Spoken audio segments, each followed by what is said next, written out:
Then Jesus came with them to a place called Gethsemane, and he said to his disciples, "Sit here while I go over there and pray." He took along Peter and the two sons of Zebedee and began to feel sorrow and distress. Then he said to them, "My soul is sorrowful, even to death.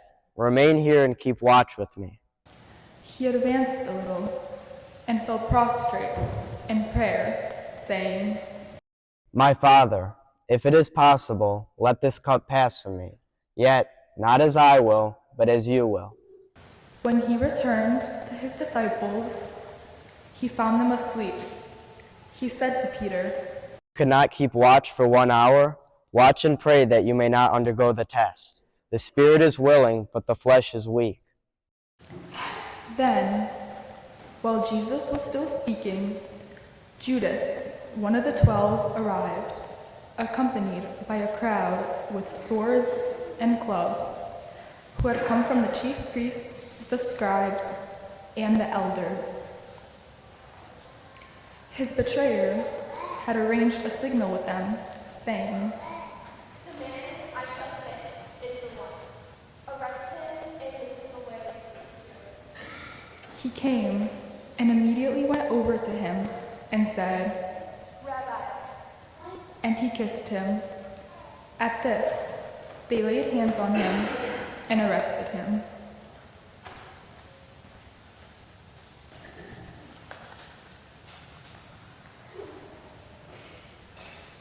The elders of the people, chief priests, and scribes arose and brought Jesus before Pilate.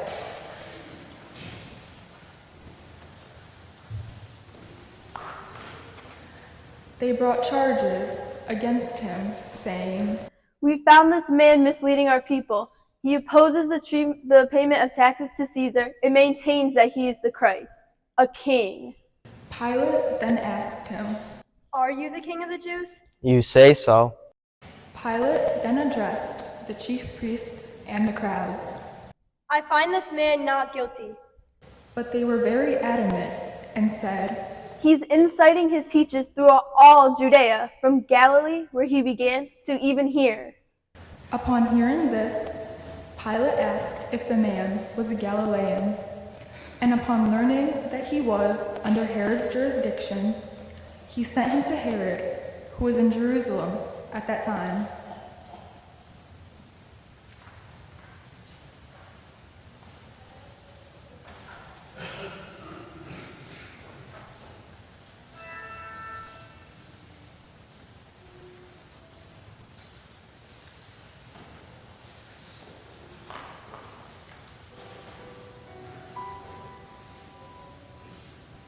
Herod was very glad to see Jesus.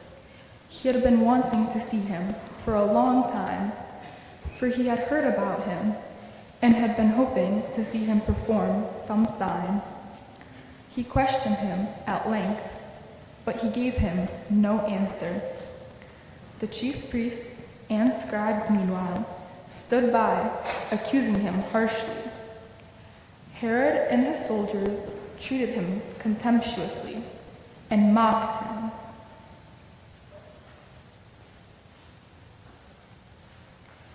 And after clothing him in resplendent garb, he sent him back to Pilate. Herod and Pilate became friends that very day, even though they had been enemies formerly. Now, Peter was sitting outside in the courtyard. One of the maids came over to him, but he denied it in front of everyone, saying, "I do not know what you are talking about."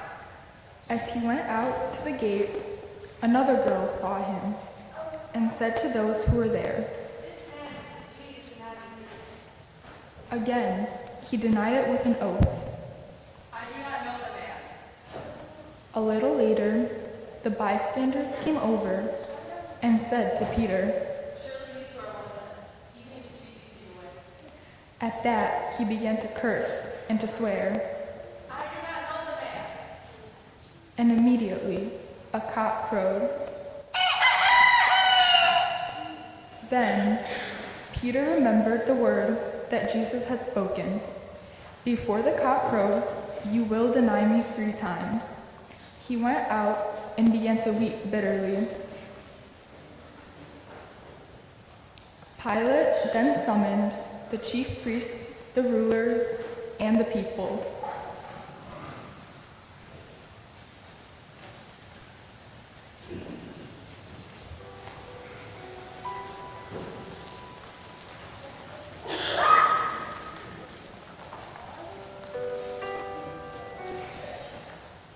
Pilate then said to them, You have brought this man to me and accused him of inciting the people to revolt. I've conducted my investigation in your presence and have found him not guilty of the charges you brought against him. Nor did Herod, for he sent him back to us. No capital crime has been committed by him. Therefore, I shall have him flogged and then released. but all together they shouted out, Now Barabbas had been imprisoned for a rebellion that had taken place in the city, and for murder. Again, Pilate addressed them, still wishing to release Jesus, but they continued their shouting.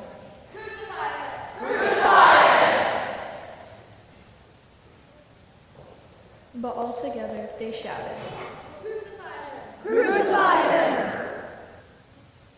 Now Barabbas had been imprisoned for a rebellion that had taken place in the city and for murder. Again, Pilate addressed them, still wishing to release Jesus, but they continued their shouting. Pilate addressed them a 3rd time. What evil has this man done? I found him guilty of no capital crime. Therefore, he shall be flogged and then released.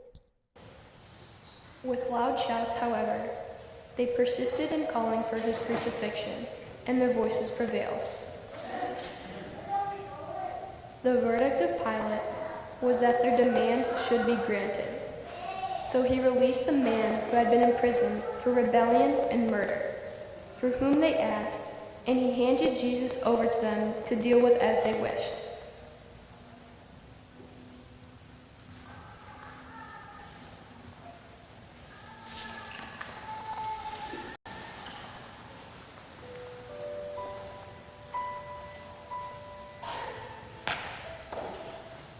Then Pilate took Jesus and had him scourged, and the soldiers wove a crown out of thorns and placed it on his head,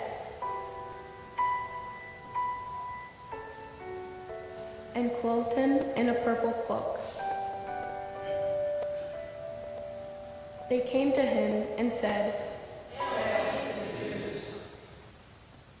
and they struck him repeatedly.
As they led him away, they took hold of a certain Symon, a Cyrenian, who was coming in from the country. And after laying the cross on him, they made him carry it behind Jesus.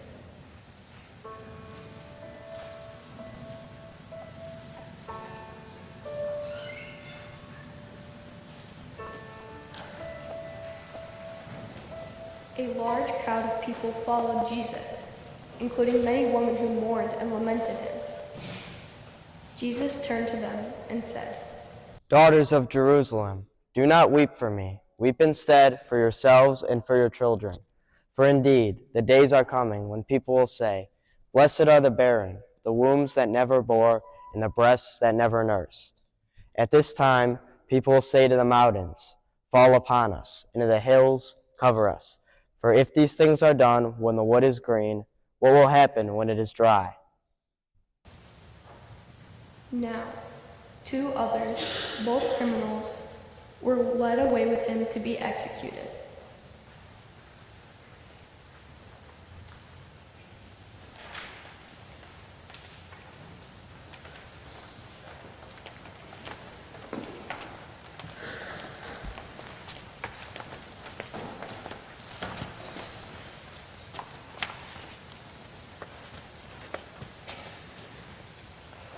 When they came to the place called the Skull, they crucified him and the criminals there. One on his right, the other on his left.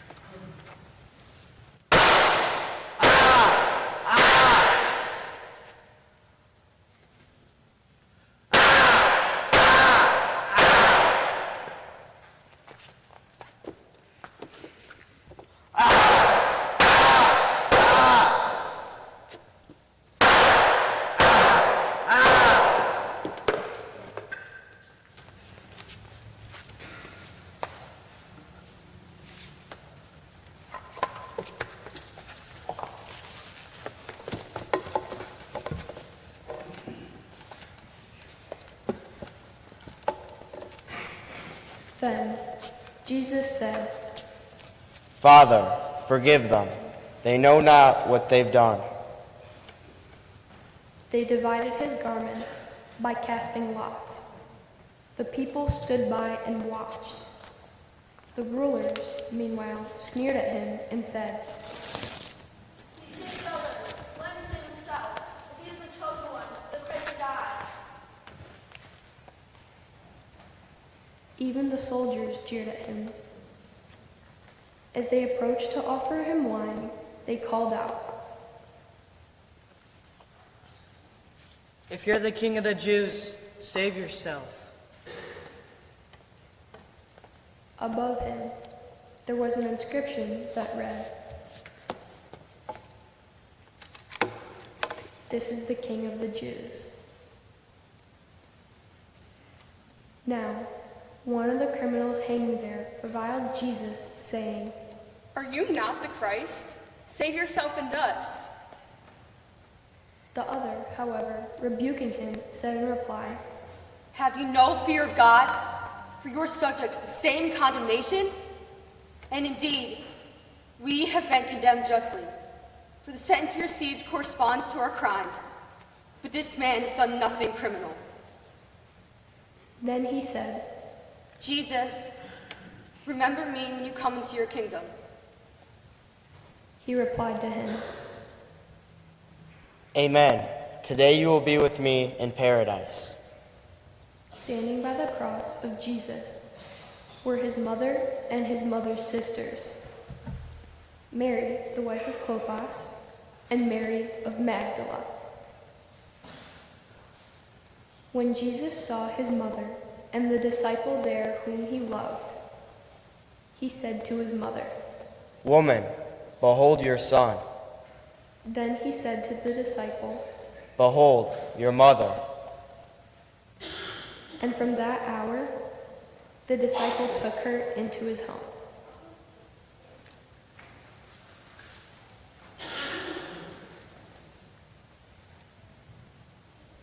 It was now about noon, and darkness came over the whole land until 3 p.m. due to an eclipse of the sun.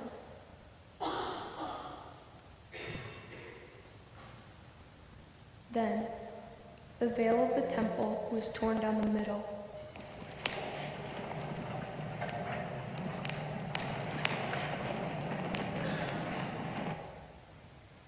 Jesus cried out in a loud voice, Father, into your hands I commend my spirit. And when he had said this, he breathed his last.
The centurion who witnessed what had happened glorified God and said, This man was innocent beyond doubt.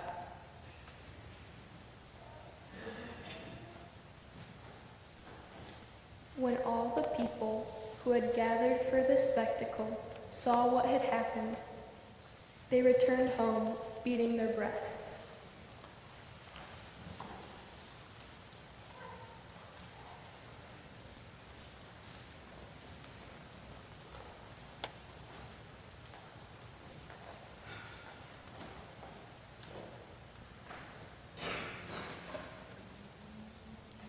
But all his acquaintances stood at a distance, including the woman who had followed him from Galilee and saw these events.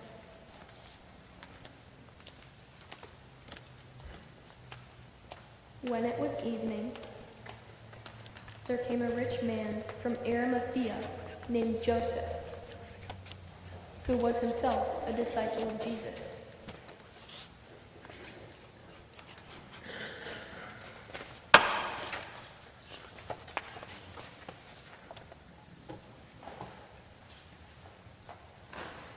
He went to Pilate and asked for the body of Jesus.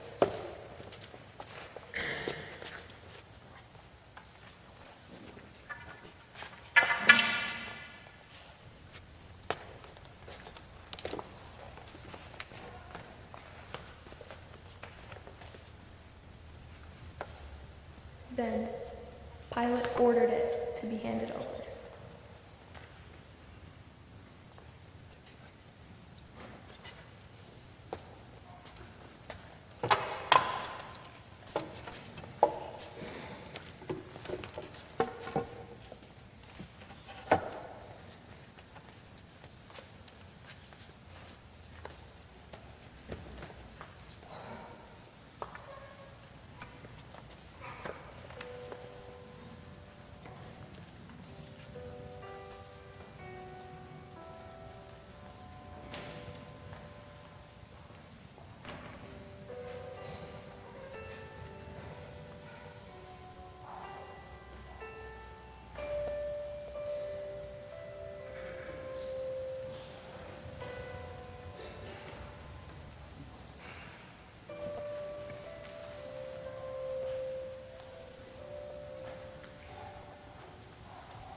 Taking the body, Joseph wrapped it in clean linen and laid it in his new tomb that he had hewn with a rock.